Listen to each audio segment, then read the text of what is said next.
It's timely, it's insightful, it's motivating, it's empowering. It's Time with Fred, your inspirational broadcast with host Fred Gaddy. Growth is painful, change is painful, but nothing is as painful as staying stuck where you do not belong. And our Narayana Murthy. Hello, and thank you for tuning in to another edition of the Time with Fred podcast. This is a podcast that challenges paradigms and mindsets that hold us back. Today with me is a very familiar face to those of you who've been following the podcast. We have as a special guest, Dr. Noelle Nelson. She actually was a guest on episode 17. She spoke on forgiveness. So if you missed it, I encourage you to go back and find that podcast, and I'm sure it will transform your life. Dr. Noelle Nelson is an internationally respected psychologist, consultant, and author who just released her latest book, Phoenix Rising. Dr. Noelle Nelson has been featured on ABC News, The Early Show, The View, Montel, MSNBC, Fox News, and conducted many seminars across the world. Dr. Nelson, welcome to episode 51 of the Time with Fred podcast. Thank you, Fred. I'm honored. Pleasure is all mine. Dr. Nelson, I think it goes without saying that once in a while, for all of us, we're going to face life situations that's going to push us in a hole, right? We're all going to feel stuck at some point. And for many, unfortunately, they just can't seem to find that strength to get unstuck. And you did a recent podcast that I listened to, which I love so much. And you talked about how to rock the boat safely. Dr. Nelson, talk to us about just the premise behind how to rock the boat safely. Well, a lot of people, when they get stuck, it's not because their lives are bad. If your life is really, really bad, you're not stuck. You're ready to scream and rant and rave and do whatever you need to get ahead or out or whatever your word might be. Stuck is different. Stuck is when things are okay. Everything is kind of okay. You know, the relationship is okay. The job is okay. Frankly, you feel like you're drowning because you can't really scream at it. You can't say, oh, this is awful. It's not awful. But nor are you jumping up and down with joy at anything in particular. And for a lot of people, you know, it gets scary. You don't want to throw away the good stuff, because just because you're stuck doesn't mean there isn't good stuff. There is, but there's a piece or several pieces that just aren't doing it for you. So the purpose of this podcast was, okay, let's look at how do you rock the boat, because that's what it's going to feel like, but do it in a way that feels safe. Because that, Fred, is what keeps people from moving out of stuckness. It's fear. I'm going to throw the baby out with the bathwater. I'm going to make a mess of this. Everybody's going to hate me. You name it. There's a fear. And for a lot of people who, and that's a good point, by the way, for a lot of people who, for whatever reason, don't want to give life another chance, make the argument that it's because they've been hurt before. They've been hurt, whether it's, losing a loved one or losing a business or, gosh, even, this pandemic, right? With all the lives that have been lost and the layoffs and all of that. So they feel safe to stay in that cocoon, right? As I'd like to put it. And because of fear, like you rightly said, for fear that if they venture out again, they might get hurt. So they'll much rather stay where they are and not even want to give life a second chance. Your thoughts on that? Well, for one, I think that's terribly sad, because life is meant to be lived, not endured. Now, there are situations where we endure. There's just no other word for it. My best example for that, Fred, is think of a baby trying to learn to walk. The baby will fall down, I don't know, a gazillion times. Mm-hmm. And the baby never says, oh, that's it, I'm done. Come on, I failed at this 122 times just in the last half hour. I can't possibly achieve walking. But babies are instinctively programmed to just keep doing it, keep trying to do that walking thing. And more than 9 times out of 10, 99.9% of the time, the baby achieves that. And we forget that that's true for all of us. Yes, we've all failed. We've all failed at more than one thing usually. But those who really enjoy life and succeed at life in the fullness of it are the ones who are willing to get up again, walk out that door, meet that person, and give, as you so beautifully put it, life a second chance. That is a very good point. I love the analogy of the baby, and that is so true. And I think if there's anyone, Dr. Nelson, who understands this fully well, is you. You went through a tragedy years ago when you lost your house through a fire. For those who have not heard your story, could you share that story with us and what happened on that fateful day? Sure. It was actually not very long ago. It was in November of 2018. My house was among the homes destroyed, level to the ground, nothing, absolutely nothing left. In the Woolsey fire here in Southern California. And it was such a shock because I am let's see, I was at the time 71 years old. And that house had been my home for 18 years, and it contained all of those years of life, if you will, because it never occurred to me that I would ever live anywhere else. It was my dream house. It's been written up in Chicken Soup for the Soul. I mean, it was just such a dream for me. So to have that gone literally in 40 minutes, I was told it burned to the ground in 40 minutes. There was nothing anybody could do. The same was true of all the other homes on our hillside. And there's an awful lot of trauma attached to that, an awful lot of PTSD and all sorts of other things. But what came out of it, and what to me was far more important, Fred, is that I discovered that people are absolutely wonderful. People I didn't know, total strangers, pretzeled themselves to help me out, to help me with everything. I had to find a place to live. I had to keep working. I had to find some place for my dogs. Were the only things I left with were my dogs, my laptop, and my car. That was it. So I had to get everything going. And people were just astonishingly gracious, compassionate, helpful. So I wrote a book. That's what I do. I write books when I have an experience. And what became very obvious to me is you just got to keep putting one foot in front of the other. You just got to do it. And I call things like your community, your family, your job, your whatever, your anchors, meaning that because I didn't stop any of those things, mostly because I was in such shock and so numb, I didn't know how to stop. This help came primarily from there. And then from, again, strangers, just people on the street. It was remarkable. And it was, in a weird sense, an absolutely phenomenal experience. Do I wish my house hadn't burned down? Yes, of course. But out of it has come so many blessings. What a powerful perspective, Dr. Nelson, and for many, I mean, it's unimaginable, right? I mean, how to recover, after having lost your house in a fire. Other than the friends, the community, the family, and all these people who rallied around you to give you the support.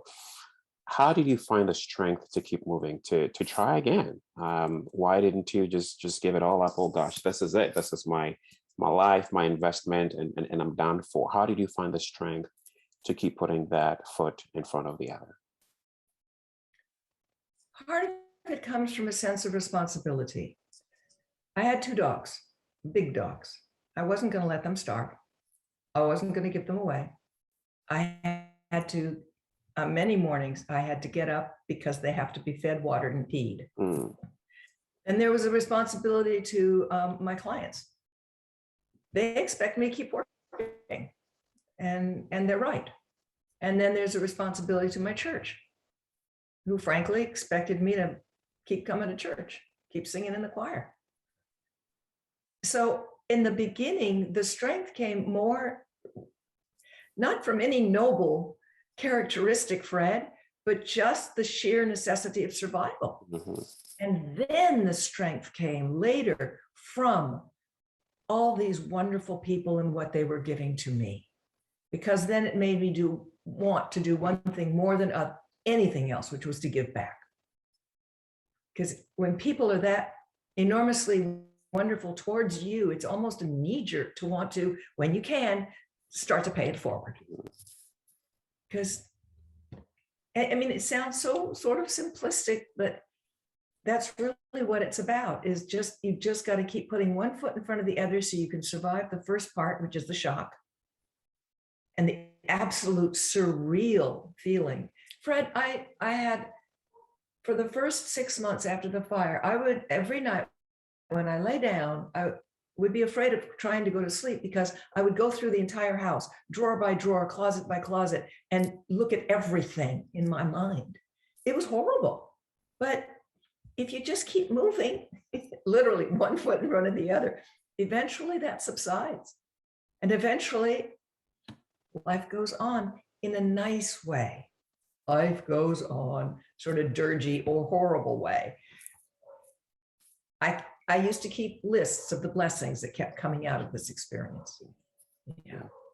And that's another powerful perspective, because oftentimes we tend to focus on all the things that go wrong, that we miss, you know, what I call the blessings that we take for granted, right? The fact that we're alive, the fact that you wake up in the morning, you can see, you can breathe, you can talk. These become so automatic, so to speak, that we tend to not downplay it. But if we look hard enough, we can find so many other blessings for which we can be thankful for, right? Absolutely. Yeah. And the more that we focus on those, interestingly enough, the more seem to come. Yeah. Yeah.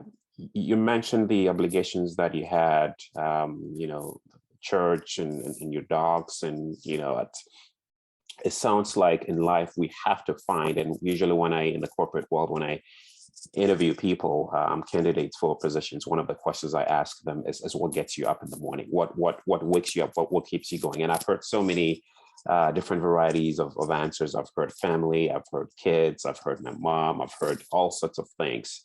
And I think that is a powerful thing, right? Finding a compelling reason, something that compels you to wake up in the morning, regardless of how you feel, regardless of how life may have treated you, and the temptation to just lay in bed and binge watch on that channel, which I'm not going to say, right, or whatever that is. But you have to find that motivation, right? How do you find that? I mean, and this is something that, well, you and I can't give to anyone, right? They have to find whatever that motivation is. How do they find that motivation? Get connected to something or someone. It almost doesn't matter what. Get connected to the tomatoes you're growing in your garden. Get connected to the cat you pet. Get connected to your book club. Get connected to the neighbor that walks their dog in front of your home. Get connected. Connection is really what saves us. And we've seen that during the pandemic too, Fred. Staying connected somehow. Zoom, Skype, cell phones, I don't care what. Stay connected, because that is our saving grace. Yeah, I mean, you mentioned that the pandemic, and I think that brings up another important point, because many of us found ourselves isolated, right? Getting stuck at home, whatever, and we lost that connection. And for a lot of folks, it drove them into depression. But thankfully, at least we have a little bit of a reprieve where we can still do that. We have the technology and all of that to be able to do that. But going back to, I'm sorry, go ahead. Beyond the technology and so forth, there are people who have been wonderfully creative. I have a Facebook page where I talk about amazing seniors. And one of them was a fellow in Italy who opened up his apartment windows, and he was like 4 flights up, something like that, and played the piano so that people would have some joy with the music. Yes. Now, that's just one example, but there were tons of things like that going on, where people were trying to connect and to help other people connect, because we are humanity. We aren't just, Noelle, Fred, etc. We're humanity, and we need connection. Yes. Which is also why people adopted pets during the pandemic at a much greater rate than they usually do, is because we need connection. And again, as you so aptly said, Fred, it's going to be different for everyone. The what isn't nearly as important as that you do it. Yes. Yes. Very, very good point. And I think that also speaks to the creativity of us as humans, right? We can find ways to break that barrier and get connected to other people. Going back to rocking the boat, you mentioned a few steps or some ways that we can rock the boat safely. Can you share a few of those with us? Sure. I would say the first and probably the most important is to dream your dreams. A lot of us give up on our dreams, and that's sort of foolish because there's no reason why you can't dream your dreams.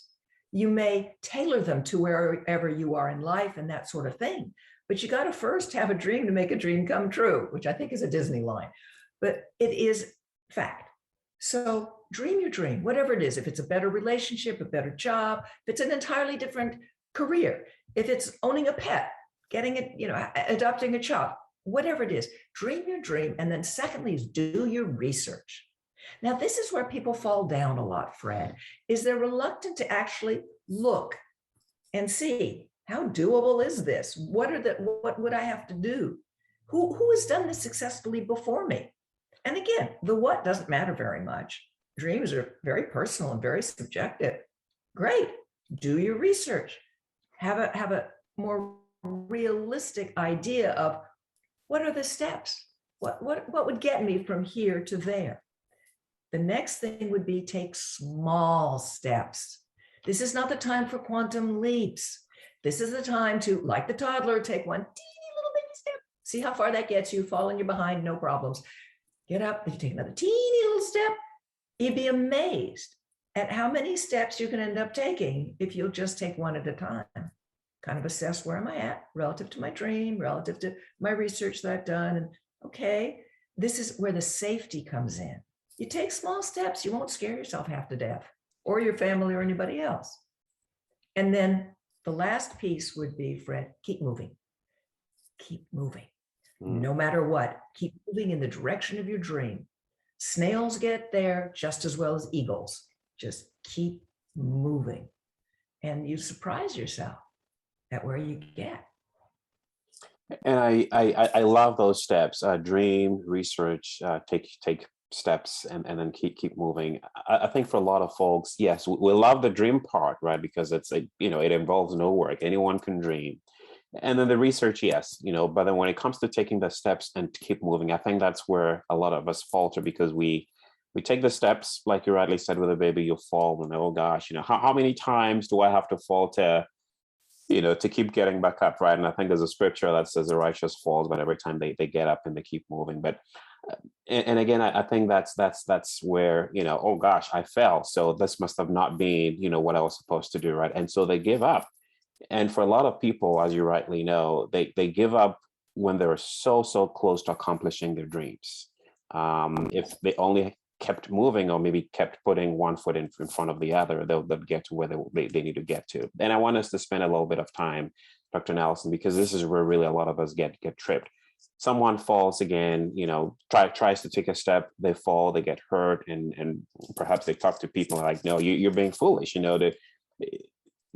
apply wisdom here, right? It's not meant to be. I mean, what else do you need, to show you that this is not going to work, right? Persistence. How do we find that persistence, or how do we become so convinced that regardless of how many times I fall or falter, I've got to keep going because there is certainty that this is really where I need to be. we've got to rock this boat. We've got to push the envelope. But we run into resistance and we give up. We try applying for jobs. Oh, there are no jobs. We're 2 or 3 times we don't get a job, and so we give up. Relationships, we give up, right? How do we keep, or is it it's a fine line between faith and foolishness, right? How do we draw that line between faith and foolishness? There's a wonderful quote. I'm pretty sure it's from Michael Jordan. And I don't know the exact quote because there's all sorts of numbers in it. I think I know the one you're referring to. How many times he has missed the shot, yes, lost the team's game. If you could find it, Fred, that would be genius, because I love that quote. Here's why I love it. You have a choice in life. You can surround yourself with role models, affirmations, stories of people who succeed at whatever it is that you want to be doing. Or you can surround yourself with people who are naysayers. Choice is yours.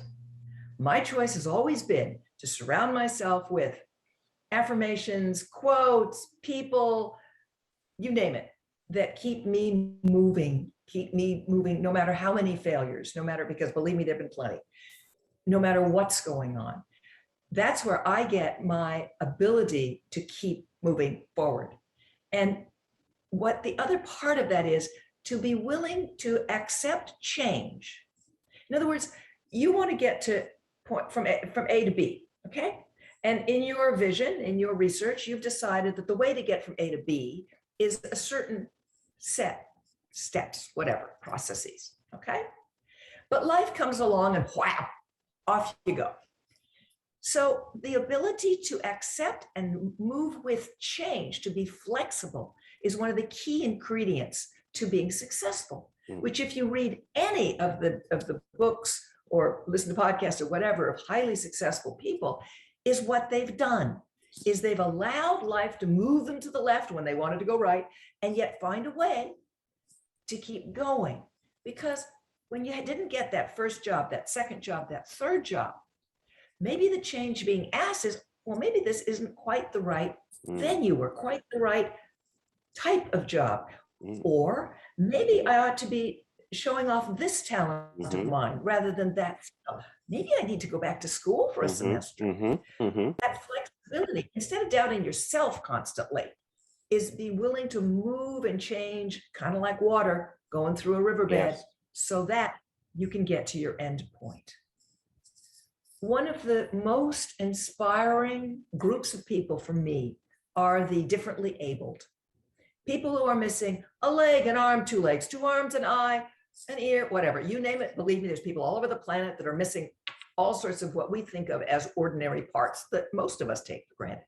And when I watch these people's ability to go forward in life, to be flexible and adapt their wonderfully differently abled persons to what it is they want to do, I'm blown away.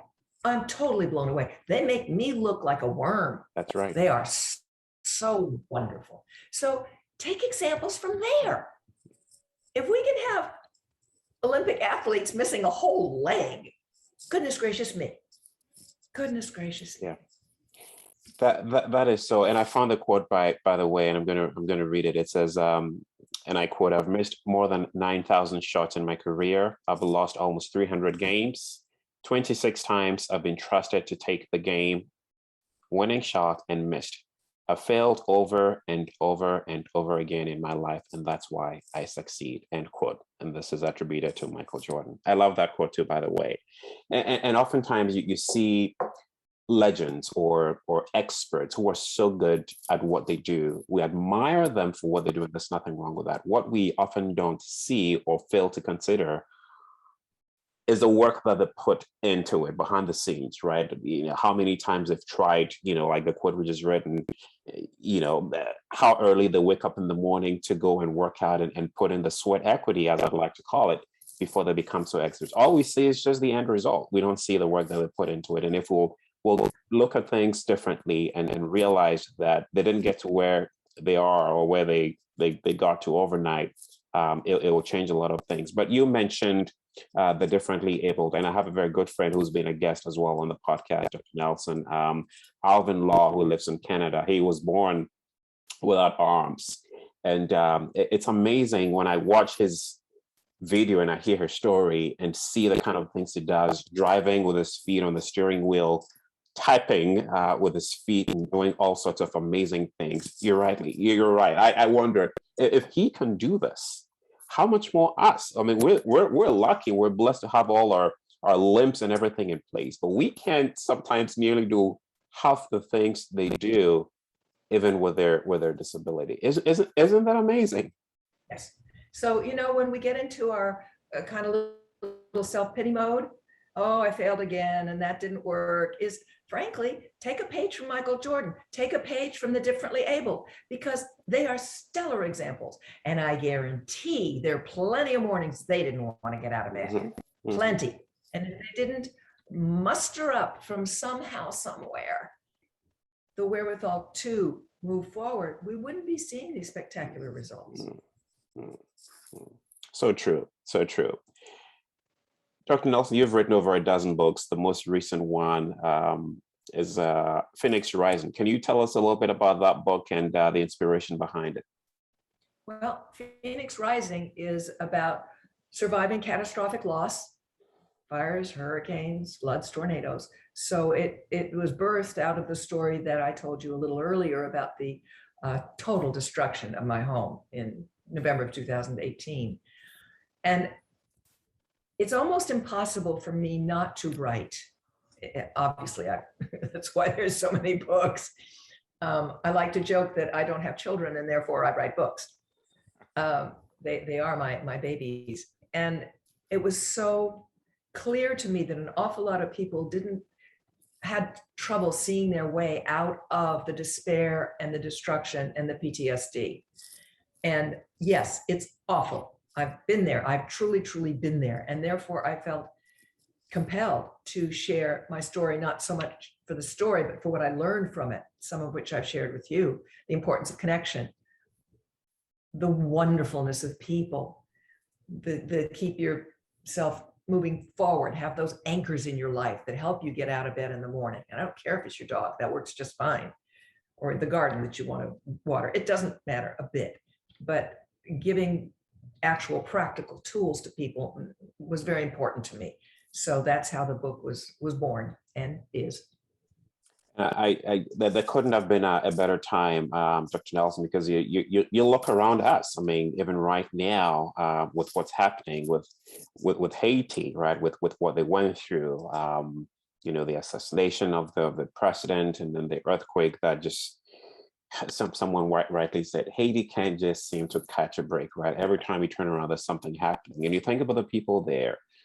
You think about what's happening right now with this whole, Afghanistan situation. You think about Tennessee, the floods, and all of that we're dealing with. There is just so much that's going on right now, and I think that book, the timing of that book, is so on point here.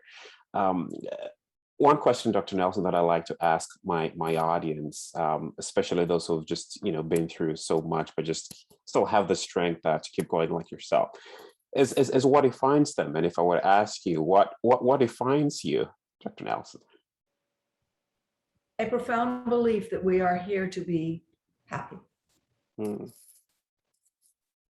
That joy is really the nature of what we're here for, however individuals define that. The other thing that I would say defines me is I often joke and say on my tombstone, which I don't want a tombstone, but that's beside the point, it will say the thank you lady.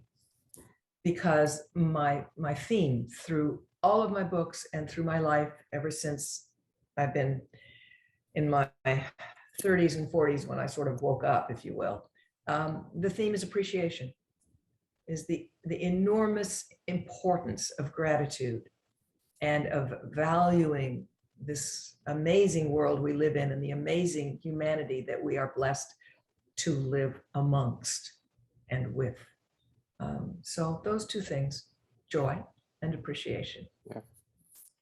If there's someone listening to us right now who may feel stuck in life due to whatever reason, and so deathly afraid of touching that boat, let alone rocking it safely, what would you tell that person right now who's listening to you?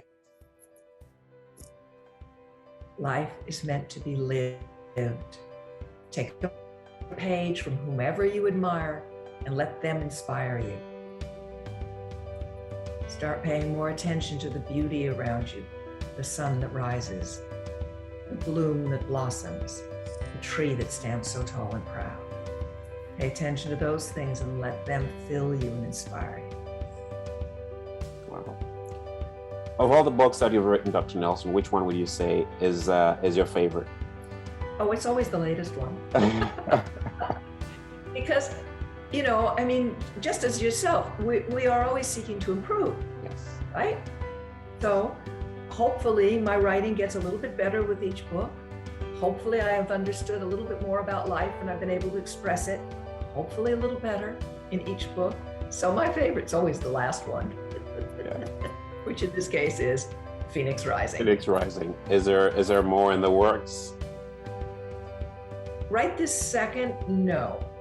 But I always say that, and my BFF then always says to me, "Oh, that's all right, Noelle, it'll come next week." So I don't know. We'll see. Yeah, we'll see. Okay. And where can our listeners find a copy of that book? At Amazon. Okay. The place where the world shops. Exactly. Right. Any final words, Dr. Nelson, you want to share with our listeners? Just to know that life truly is what you make of it. And it is always a personal choice whether you want to make of it something that pleases you or something that depresses you. And we have so much help to go in the direction of that which pleases us. Take it. Truer words have never been spoken. Life is truly what you make of it. Dr. Nelson, thank you so much for coming again on our podcast and sharing some profound wisdom with our audience. And if you've not checked out Dr. Nelson's any of her books, I definitely encourage you to visit her website. It's going to be on the screen. It's noelnelson.com, I believe, and check out her books. And if you've not listened to that podcast that we did, episode 17 on forgiveness, I encourage you to go back, and whilst you're at it, we'll appreciate it if you can give us a review on iTunes. This is really what keeps the podcast going. Thank you again for watching. And Dr. Nelson, thank you for coming on the show again. And until next time, stay well. Thank you, Fred.